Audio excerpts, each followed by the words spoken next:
ഞാനിപ്പോൾ ഉള്ളത് തിരുവനന്തപുരം ജില്ലയിൽ പള്ളിക്കൽ 7-ാം വാർഡിൽ അജീഷ് മോൻ്റെ വീട്ടിലേക്കാണ്. അജീഷ് മോൻ്റെ വീട്ടിലാണ് നിൽക്കുന്നത്. കുഞ്ഞിൻ്റെ അവസ്ഥ അറിഞ്ഞ് ഇവിടെ വന്നതാണ്. നമുക്ക് കുഞ്ഞിനെ കണ്ടിട്ട് ബാക്കി സംസാരിക്കാം.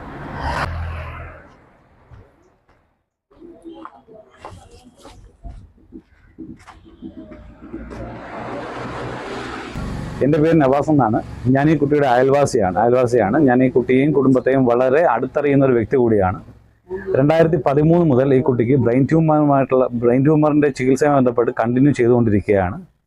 ഇപ്പോൾ ഈ അവസ്ഥയിൽ വളരെ ബുദ്ധിമുട്ട് അനുഭവപ്പെടുന്ന ഒരു കുടുംബമാണ്.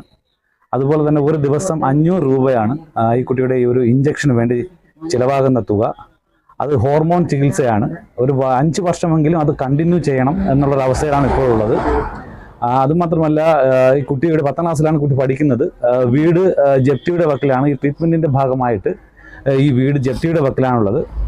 അതുകൊണ്ട് ഈ വീഡിയോ കാണുന്ന ആൾക്കാർ എല്ലാവരും പരമാവധി സഹായിക്കണമെന്ന് അഭ്യർത്ഥിക്കുകയാണ്. എൻ്റെ പേര് ഷീജ എന്നാണ്. ഇതെൻ്റെ മോനാണ്. എനിക്ക് 2 മക്കളാണ്. എൻ്റെ ഭർത്താവിന് കൂലി വേലയാണുള്ളത്. എൻ്റെ 2ാമത്തെ മോനാണിത്. എൻ്റെ മോന് 3 വയസ്സായപ്പോഴാണ് ബ്രെയിൻ ട്യൂമർ എന്നുള്ള അസുഖം കണ്ടുപിടിച്ചത്.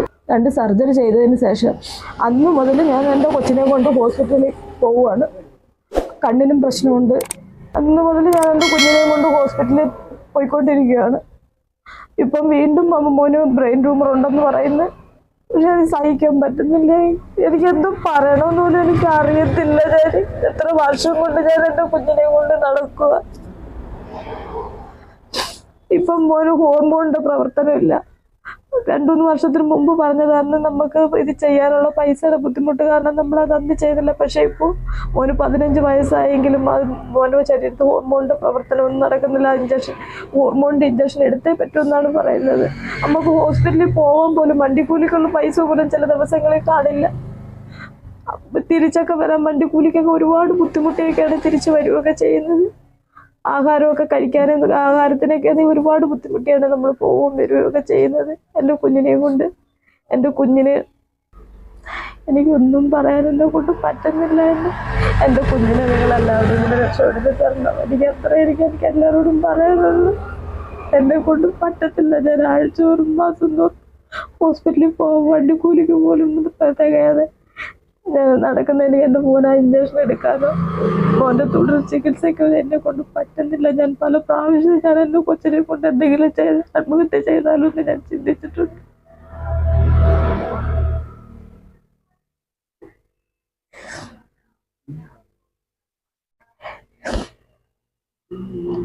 എൻ്റെ കുഞ്ഞിൻ്റെ മുഖം കാണുമ്പോൾ എനിക്കത് ചെയ്യാൻ പറ്റുന്നില്ല. നമുക്ക് എന്തിനെങ്കിലും ജീവിക്കുന്ന പോലെ നമുക്ക് എന്തെങ്കിലും ചെയ്യാന്ന് പറഞ്ഞാലും എൻ്റെ കുഞ്ഞ് പറയും, അമ്മേ ഞാൻ കുഞ്ഞല്ലയോ അമ്മ, എനിക്ക് ജീവിക്കണം അമ്മയെന്ന്.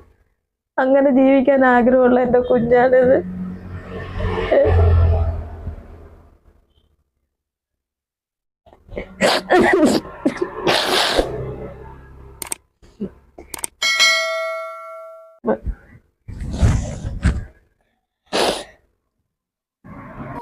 എൻ്റെ പേര് അജീഷ് ബോസ്.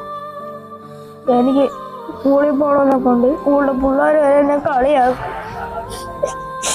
അതുകൊണ്ട് ഞാൻ സ്കൂളിൽ വരെ പോയാൽ ഒരാൾ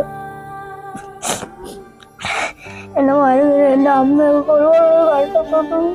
അമ്മ എന്നെ കൊണ്ട് അഴുതിപ്പോൾ കുറെ ഇന്നലെ തന്നെ നമ്മൾ പോയിട്ടൊന്നും ഇരിക്കുകയുള്ളൂ. വണ്ടിക്കൂലി പൈസ നല്ല പൈസ വേണ്ടി എല്ലാവരും എന്നെ സഹായിക്കണം.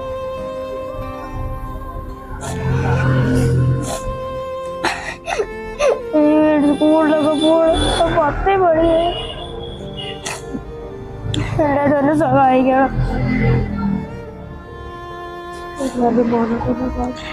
എല്ലാവരുടെ വീട്ടിൽ എൻ്റെ മോനായിട്ട് എന്നെ കാണണം. എന്നെ സഹായിക്കണം. പ്രിയമുള്ളവരെ, ഈ പൊന്നു മോനെ നിങ്ങൾ കൈവിടരുത്. വേറെ ആരുമില്ല ഈ കുഞ്ഞിനെ താങ്ങി പിടിക്കാൻ. അത്രയും ദയനീയ അവസ്ഥയാണ് ഇവിടെ കാണുന്നത്. 15 വയസ്സുള്ള ഒരാളാണ് ഈ ഇരിക്കുന്നത്. കാണാൻ പറ്റുന്നില്ല. സങ്കടം കൊണ്ട്, അവരുടെ വിഷമം കൊണ്ട് നമുക്ക് ഒന്നും പറ്റുന്നില്ല. അതിന് മാത്രം ബുദ്ധിമുട്ടിലാണ് അവർ ഇപ്പൊ നിൽക്കുന്നത്. ദയവ് ചെയ്ത് ഈ വീഡിയോ കാണുന്ന നിങ്ങൾ ഒരു വട്ടം ഈ കുഞ്ഞിനെ ഒന്ന് സഹായിക്കണേ. ഒരു ദിവസം 500 രൂപ വേണം ഈ കുഞ്ഞിന് മരുന്നിന്, ഇഞ്ചക്ഷൻ വേണ്ടി, ഹോർമോണിന്റെ ഇതിനു വേണ്ടി. ഡെയിലി 5 വർഷം മുടങ്ങാതെ 500 പ്രാവശ്യം മുടക്കൊണ്ടിരിക്കണം. എല്ലാ ദിവസവും 500 രൂപ കൊടുത്തുകൊണ്ടിരിക്കണം. അവർക്ക് വേറെ ഒരു മാർഗവും ഇല്ല. വീടാണെങ്കിൽ ഇപ്പൊ ബാങ്കുകാർ കൊണ്ടുപോകാൻ പറഞ്ഞ് നിൽക്കുവാണ്. അവർക്ക് ഒരു ദിവസം കൂലിപ്പണി ചേട്ടനാണ് ഉള്ളത്. ഒരു മാർഗവും ഇല്ല. ഈ വീഡിയോ കാണുന്ന നിങ്ങളുടെ വീട്ടിലെ കുഞ്ഞാണെന്ന് പറഞ്ഞ് ഈ കുഞ്ഞിനെ നിങ്ങൾ ഏറ്റെടുക്കണം. വേറെ ആരുടെ മുന്നിൽ ഇനി അവർക്ക് കൈ നീട്ടാൻ പറ്റുന്നില്ല നിങ്ങളല്ലാതെ. മരിക്കാൻ വരെ ശ്രമിച്ച ആൾക്കാരാണ് ഈ ഇരിക്കുന്നത്. ഈ കുഞ്ഞിനെയും കൊണ്ട് മരിക്കാൻ വരെ ശ്രമിച്ച ആൾക്കാരാണ്. ഈ കുഞ്ഞിന്റെ നാളെ നല്ലൊരു ദിവസമാണ്, നാളെ ഒരു പെരുന്നാളാണ് വരുന്നത്. നിങ്ങളുടെ വീട്ടിലെ കുഞ്ഞിന് ഒരു ഉടുപ്പെടുത്ത് കൊടുക്കുന്നില്ല, അല്ലെങ്കിൽ നിങ്ങളുടെ വീട്ടിലെ കുഞ്ഞിന് ഒരു മുട്ടായി മേടിക്കുന്നത്, ആ 1 രൂപ കൊണ്ട് ഈ കുഞ്ഞിന് സമാധാനിക്കാൻ പറ്റുമെങ്കിൽ നിങ്ങൾ അതൊന്നും ചെയ്യണേ. കൈ വിടല്ലേ എന്ന് പറയുകയാണ്. ഈ വീഡിയോ മാക്സിമം നിങ്ങൾ ഷെയർ ചെയ്യുക. അത്രക്കും ബുദ്ധിമുട്ടിലാണ് ഈ കുടുംബം. അതൊന്നും എങ്ങനെ പറഞ്ഞാൽ നമുക്ക് പറഞ്ഞു തരാൻ പറ്റുന്നില്ല. ഈ കുഞ്ഞിന്റെ കണ്ണുനീര് നിങ്ങൾ ആരും കാണാതിരിക്കരുത്. ദയവ് ചെയ്ത് ഈ വീഡിയോ നിങ്ങൾ ഷെയർ ചെയ്യുക. അത്രയും ബുദ്ധിമുട്ടിലാണ് ഈ കുഞ്ഞിപ്പോ ഇവിടെ നിൽക്കുന്നത്.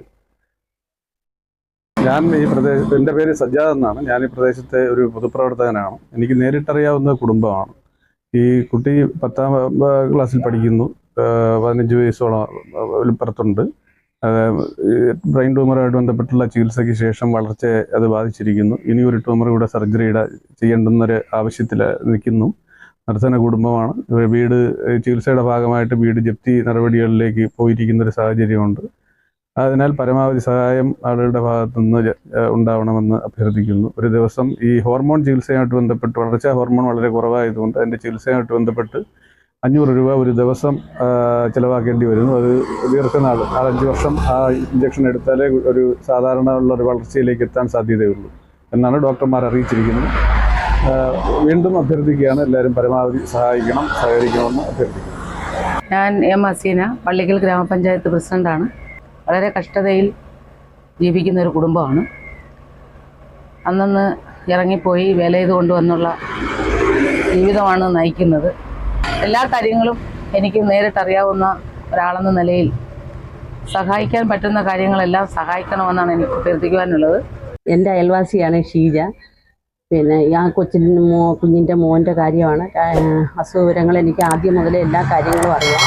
പിന്നെ 2 സർജറി കഴിഞ്ഞ് എന്ത് വിഷമം ഉണ്ടെങ്കിലും എൻ്റെ വീട്ടിലാണ് എല്ലാം വന്ന് പറയുന്നത്. പിന്നെ എല്ലാ കാര്യങ്ങളും എന്ന് വെച്ചാൽ ആശുപത്രിയിൽ പോകാൻ പോലും പൈസ ഇല്ലാത്ത അവസ്ഥയിൽ എൻ്റെ അടുത്താണ് വന്ന് ഞാനാണ് മറിച്ച് കൊടുക്കുന്നതും. അങ്ങനത്തെ ഉള്ളൊരവസ്ഥ പല പ്രാവശ്യവും ഈ കുഞ്ഞിന് വേണ്ടി 2 സർജറി കഴിഞ്ഞിട്ടുണ്ട്. കുഞ്ഞിന് പിന്നെ 2 സർജറി കഴിഞ്ഞിട്ടുണ്ട്. ഇനിയിപ്പം ബ്രെയിൻ ട്യൂമർ ആയിരുന്നു കുഞ്ഞിന്. അപ്പോൾ അവന് 10ാം ക്ലാസ്സിൽ പഠിക്കുന്ന കുഞ്ഞാണ്. ഒരു 5ാം ക്ലാസ്സിൽ പഠിക്കുന്ന കുട്ടിയുടെ വളർച്ച പോലും അവനില്ല. അതുകൊണ്ട് അവന് സ്കൂളിൽ പോകാൻ പോലും അവന് മടിയാണ്. കൊച്ചു കുട്ടിയാണ്, നിനക്ക് ഇത്രയും പൊക്കവേ ഉള്ളോ എന്ന് ചോദിക്കുന്നുണ്ട്. കുഞ്ഞ് സ്കൂളിൽ പോലും പോകത്തില്ല. ആ ഒരു വിഷമം എല്ലാം വന്ന് എൻ്റെ അടുത്താണ് പറയുന്നത്. മിക്കപ്പോഴും എൻ്റെ വീട്ടിൽ വന്നാണ് എന്തെങ്കിലും സഹായിച്ച് തന്നിട്ടാണ് അത് ആശുപത്രി പോകാനുള്ള ആ വരുമാനം വരെ അത് കണ്ടുപിടിക്കുന്നത് എൻ്റെ വീട്ടിൽ വന്ന്. അങ്ങനെയുള്ളൊരവസ്ഥ എനിക്ക് നല്ലതുപോലെ അറിയാവുന്ന കുടുംബം. ഈ വീടെന്ന് പറഞ്ഞാൽ വീട് 3 സെൻറ്റും ഒരു കൊച്ചു വീടുമാണ്. അത് ഇതുപോലെ പണി തീരാതെ കിടക്കുന്നു. ആ വീടും ഈ കുഞ്ഞിൻ്റെ ചികിത്സയുടെ ഭാഗമായിട്ടെടുത്ത് പിന്നെ ബാങ്കിലിരിക്കുകയാണ്. ജപ്തിയുടെ ഭീഷണിയിൽ നിൽക്കുകയാണ്. പലപ്പോഴും വന്ന് എൻ്റെ ഒരു കൂടപ്പിറപ്പെന്നും പറഞ്ഞുകൊണ്ട് എൻ്റെ അടുത്ത് വന്നാണ് സങ്കടങ്ങളൊക്കെ പറയുന്നത്. ഭർത്താവിനാണെങ്കിൽ കൂലിവേലയാണ്. വല്ലപ്പോഴും ഉള്ള ഓരോ ജോലി കിട്ടുന്നത്. ആ ജോലി കൊണ്ട് നമുക്ക് എന്താ ഇപ്പോഴെന്ന് പറഞ്ഞാൽ ഹോർമോണിൻ്റെ വളർച്ച കുറവുണ്ട് കുഞ്ഞിന്. അതുകൊണ്ടാണ് കുഞ്ഞിന് പിന്നെ ആ ഇഞ്ചക്ഷൻ എടുക്കണം. 7 വർഷത്തോളം ഇഞ്ചക്ഷൻ എടുക്കേണ്ടി വരുമെന്നാണ് എൻ്റെ അടുത്ത് പറഞ്ഞിരിക്കുന്നത്. അപ്പം ഡോക്ടർ സർട്ടിഫിക്കറ്റും ഒക്കെ കിട്ടിയിട്ടുണ്ട്. ഒരു ദിവസം 500 രൂപയാകും. ഒരു ദിവസം 500 രൂപയാകും കുഞ്ഞിൻ്റെ ചികിത്സയ്ക്ക് വേണ്ടി, ഇഞ്ചക്ഷന് വേണ്ടി മാത്രം. അങ്ങനെ ഒരു 7 വർഷം ചികിത്സ വേണ്ടി വരും. അപ്പം അവനെ മാക്സിമം എല്ലാവരും അവരവരെ കൊണ്ടൊക്കുന്ന രീതിയിൽ എല്ലാവരും ഒരു ചെറിയൊരു ഹെൽപ്പ്, ഓരോ രൂപയാണെങ്കിൽ തന്നെ ആ കുഞ്ഞിന് കൊടുത്താൽ പിന്നെ വലിയൊരു സഹായം ആയിരിക്കും. എനിക്കിതിൽ കൂടുതലൊന്നും പറയാൻ അറിയത്തില്ല. എനിക്ക് അത്ര വിഷമമാണ്. എനിക്ക് അത്ര അടുത്തറിയാവുന്ന എൻ്റെ കുഞ്ഞാണ്. എൻ്റെ വീട്ടിലാണ് എൻ്റെ കുഞ്ഞിനെയും കൊണ്ട് വരുന്നത്. എനിക്ക് അങ്ങനെ ഒരു ഇതുകൊണ്ട് എനിക്കത് അറിയത്തില്ല. എനിക്ക് ഇതിൽ കൂടുതൽ പറയാൻ അറിയത്തില്ല. അതുകൊണ്ടാണ്